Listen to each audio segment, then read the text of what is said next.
Salut, dans cette vidéo, on va parler organisation pour pouvoir gérer le travail, les enfants, si vous en avez, les transports et le sport et l'alimentation équilibrée. Donc vous me demandez tout le temps comment tu fais pour tout gérer, pour t'organiser. En fait, quand j'ai préparé cette vidéo, je me suis rendu compte que je ne suis pas du tout organisée, tout est à l'arrache et j'ai pas vraiment de conseils organisationnels à vous proposer, mais j'ai la meilleure communauté du monde, les BBL, sur le groupe Facebook Body by Lucille, et je me suis adressée en fait à ma communauté pour demander finalement les meilleurs conseils organisationnels pour justement pouvoir gérer le travail, les enfants, le transport et aussi le sport et l'alimentation équilibrée. Voilà les meilleurs conseils en fait qui sont revenus régulièrement dans toutes vos propositions et j'en décrypte 4-5 qui sont hyper efficaces. On y va? Alors, votre première suggestion, c'était d'avoir un calendrier familial sur la porte du frigo ou un endroit facilement visible chez vous où vous notez tout. Que ce soit les activités des enfants, vos activités de sport à vous, mais aussi pourquoi pas les invitations chez des amis, vos impératifs, boulot, etc. Tout noter en fait chaque semaine sur un calendrier familial. Et c'est vrai que c'est hyper efficace parce qu'en fait, toute la famille est au courant de tout. C'est-à-dire la priorité sport ou musique ou dessin des enfants, la priorité boulot des parents, la priorité sport pour vous, votre conjoint ou voilà, d'autres membres de la famille. Toutes les grosses priorités sont affichées dans le même ordre de valeur. Et ça, c'est important. C'est-à-dire que votre priorité boulot sera à la même valeur que votre priorité sport ou la priorité dessin de votre dernier enfant.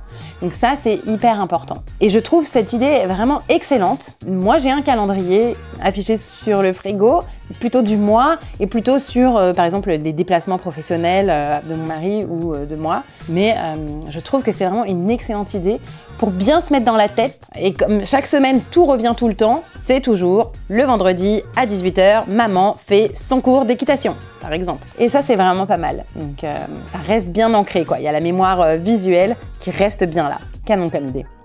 Et d'autres, toujours dans ce côté organisation et plutôt calendrier, il y a le côté aussi calendrier virtuel, le Google Agenda, qu'on partage avec son conjoint.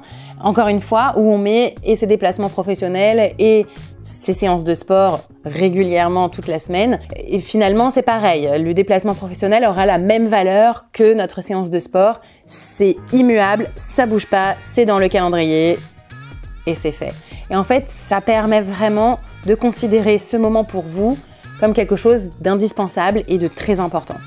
Alors, deuxième tips d'organisation, le meal prep ou le batch cooking, appelez ça comme vous voulez. C'est le fait, par exemple souvent le dimanche en fin de journée, de préparer les indispensables de la cuisine familiale ou de couple ou juste pour vous. Donc ça peut être de cuire son riz complet parce que c'est un peu long, de cuire du quinoa, des lentilles en avance, de découper des légumes en avance pour ensuite les faire sauter ou comme vous voulez.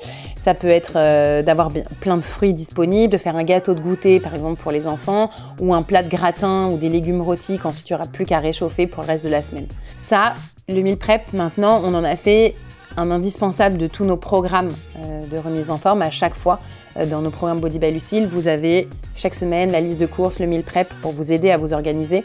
Et c'est vrai que moi aussi, je le fais. C'est intégré en fait, donc j'ai pas l'impression que c'est un type organisationnel.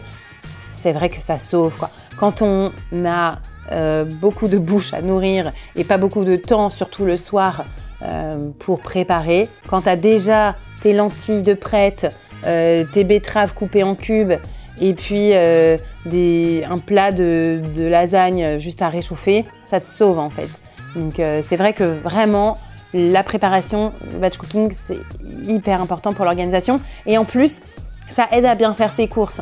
C'est-à-dire que quand tu sais que tu vas faire ton batch cooking, quand tu vas faire tes courses ou quand tu commandes tes courses, tu vas toujours penser à avoir ton paquet de quinoa, tes lentilles, tes haricots rouges, plein de légumes, plein de fruits pour ensuite faire ton batch cooking. Donc comme ça, quand les soirs on est crevé, que les enfants ont super faim, en 10 minutes c'est prêt.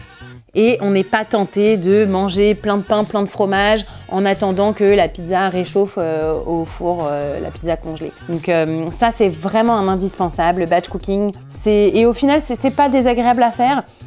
J'ai une vidéo d'ailleurs de meal prep sur ma chaîne YouTube. Vous voyez, ça prend 1h30.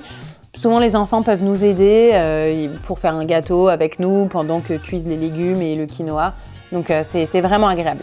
Et un dernier truc, je rajoute avec le batch cooking, essayez d'avoir des récipients de frigo en verre transparent parce que du coup ça vous aide quand vous ouvrez le frigo à voir ce qu'il y a, ce qui reste. C'est vrai que si on les enferme dans des boîtes de couleurs opaques, on ne sait plus en fait et du coup parfois on a la flemme même d'aller voir qu'en fait il reste des pâtes et de la bolognaise d'avant. Donc voilà, les contenants en verre transparent ça aide aussi. Un autre conseil qui est revenu souvent, auquel je ne m'attendais pas du tout, c'est d'avoir un journal intime de Healthy Lifestyle. Un journal intime finalement où vous notez comment vous vous sentez, des résultats sur, voilà, par exemple, je sais pas moi, votre tour de taille ou combien de temps vous avez mis pour courir 5 km, ou si vous avez mal au dos. Un journal intime de ressenti bien-être. Comme ça, souvent, vous pouvez vous relire et voir ce qui fonctionne pas. Et en fait, vous gardez en mémoire. Et je trouve ça hyper intéressant. Je n'ai jamais pensé à faire ça. Donc ça, c'est si vous êtes un peu épistolaire, littéraire et que vous aimez écrire, en plus c'est reposant de coucher sur le papier. Ça permet de remettre les idées en place et d'analyser aussi, de prendre du recul sur ce qui se passe. Donc super intéressant. Le journal intime de bien-être. Est-ce que vous faites ça? Racontez-moi en commentaire, ça peut être hyper intéressant.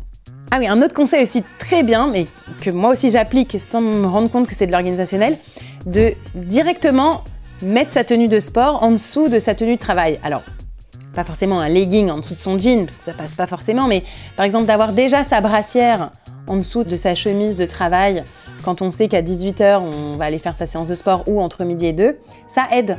Parce qu'en fait, parfois, le plus dur, c'est de se changer. Ça paraît complètement bête, mais ça permet d'économiser voilà, un grand mouvement. Parfois, si c'est difficile, on n'a pas de vestiaire. Moi, ça m'arrive parfois. Je dépose ma fille à la piscine et après, je vais aller courir. En fait, souvent, je suis en robe, du coup, par-dessus un legging de sport et j'ai ma brassière en dessous. J'ai plus qu'à mettre un t-shirt et je pars. Je vous ai déjà montré, si vous me suivez sur Instagram, nos vestiaires, nos problèmes. Voilà, ça peut aussi être une bonne astuce organisationnelle quand vraiment, parfois, on a juste la flemme de s'habiller ou pas de possibilité de s'habiller de façon discrète. Ah oui, et un dernier conseil très intéressant, alors ça va plutôt concerner les mamans ou les personnes, les parents, les personnes pressées. Le timing de votre séance de sport calé sur le timing des activités de vos enfants. Par exemple, quand je sais pas si votre enfant a un match de foot le samedi matin, vous le regardez un petit peu et puis pendant 45 minutes, vous faites votre sport. Ou pendant que votre fille est au dessin le mercredi après-midi, vous avez 40 minutes pour faire votre séance de sport juste à côté. Ça aide énormément. Le fait de faire du sport aussi entre midi et 2, si vous le pouvez dans votre travail, ça mange pas de pain.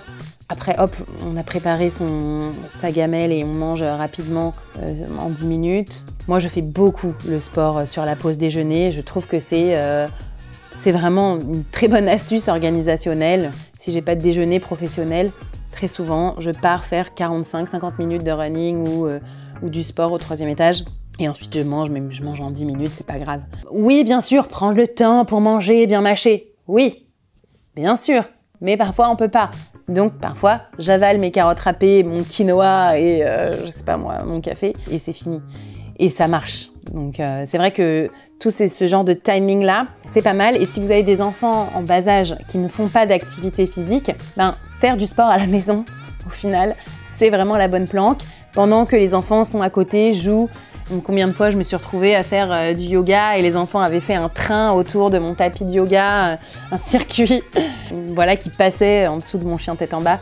C'est pas grave, c'est pas parfait, c'est pas la séance de sport parfaite, mais au moins on l'a faite quand même et ça remotive et ça remonte le moral et on se dit que c'est possible. Voilà pour ces astuces organisationnelles, j'espère que ça vous a donné des idées et peut-être que vous avez d'autres astuces à partager, donc faites-le en commentaire. Merci à la meilleure communauté du monde de m'avoir donné toutes ces idées auxquelles je n'avais pas pensé. Je trouve ça génial finalement de pouvoir compter moi sur vous, vous sur moi, pour ne rien lâcher, pour vraiment se soutenir. Si vous voulez plus d'astuces d'organisation, allez suivre le groupe Facebook Body by Lucille, joignez cette communauté bienveillante, motivante, qui va vous soutenir en fait dans votre ambition de vous remettre en forme ou de garder la forme ou d'aller un peu plus loin dans votre forme du jour.